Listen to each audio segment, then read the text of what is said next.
Do you want to carry a concealed weapon in California? Well, too bad. Now you can't. A federal court, it's the Ninth Circuit Court of Appeals, just shot it down, saying that the Second Amendment does not give the right to carry a concealed weapon. You also can't open carry in that state.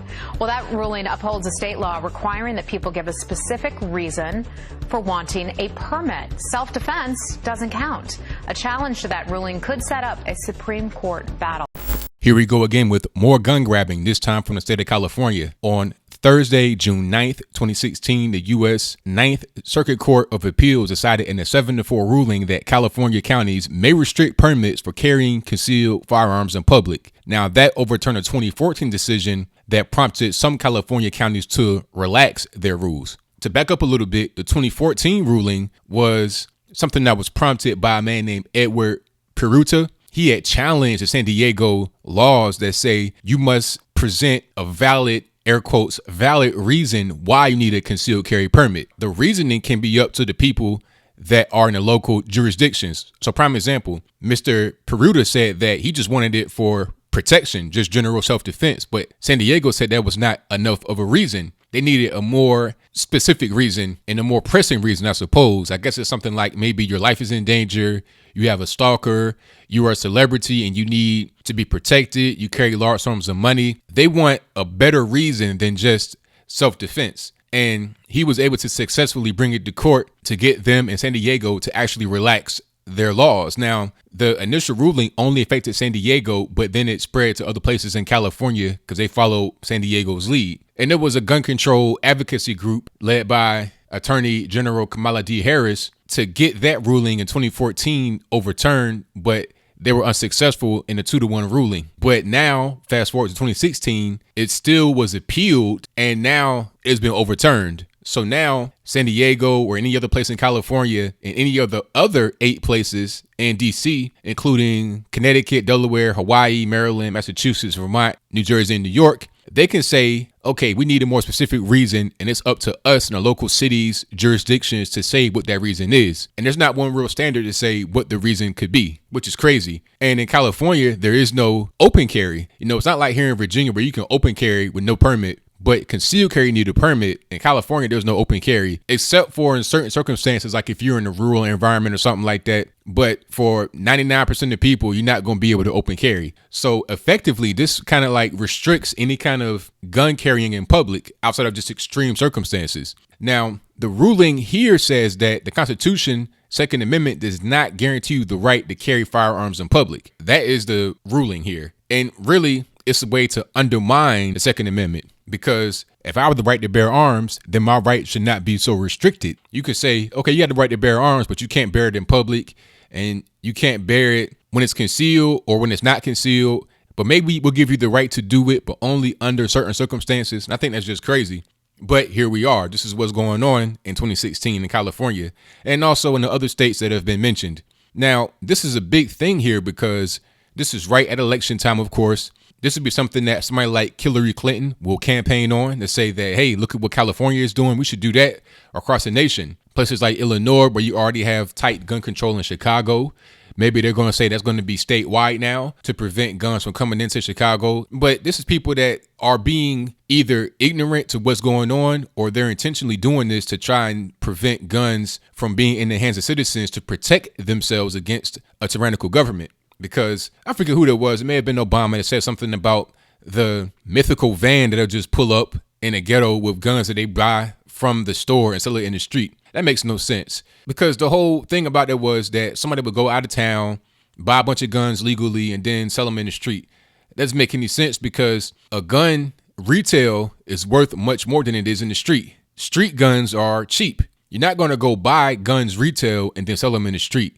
Guns that are sold in the street are stolen guns, right? Or very old guns. You're not going to buy a new gun and sell it in the street because you're going to take a loss. So mathematically, it makes no sense. If you're going to get guns from a store and then sell them, you're going to upsell them to somebody that has money, not to some street thug that has no money, that'll probably end up robbing you when you come with the actual van full of guns, right?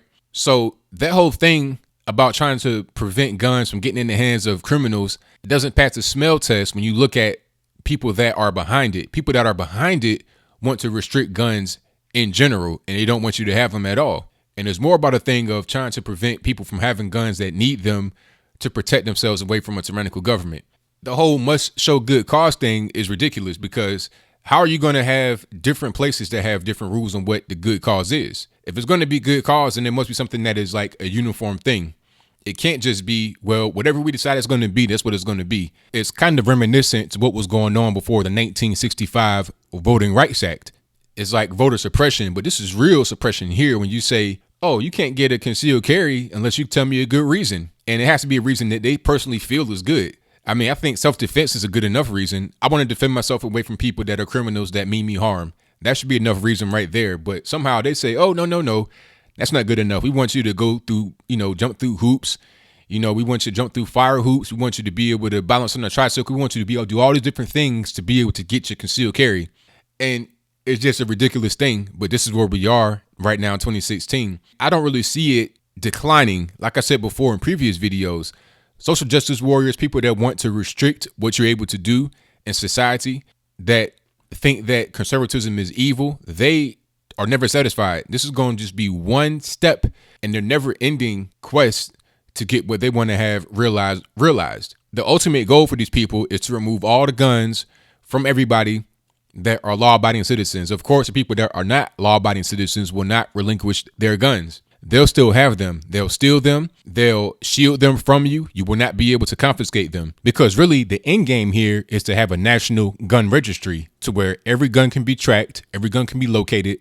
They want to be able to make it to where you got to negotiate with them and say, okay, we'll let you get your concealed carry, but you know what? Okay, register it. And we want to put a chip in it too. And also we want you to have a smart tech gun so we can shut it off remotely whenever we want. We can find you whenever we want. And if we want to come confiscate it one day, we know where to go. We know where to find it. You're not going to be able to hide. And if you try to hide it from us, we'll give you a fine, maybe even put you in jail. I think that's the end goal here. So what do you think? Do you think that this ruling that it came out on Thursday, January 9th, 2016, and a 7-4 decision from the 9th Circuit Court of Appeals is meant to just suppress gun rights, is meant to be like a end around to the Second Amendment to say that you can't have guns? Is that what's going on? Or am I overreacting? Do you think that this is something that's necessary to have? You should be able to show good reason why you need a gun.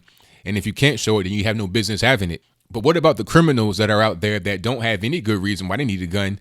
They don't care. They just pretty much go steal it. They buy it on the street from somebody who stole it.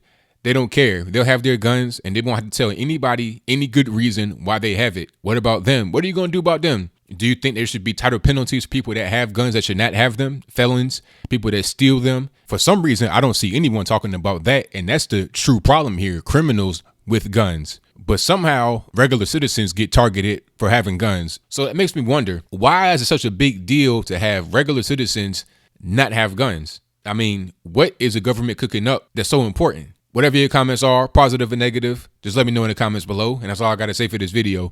If you like what you heard, please comment, rate, share, and subscribe. Peace.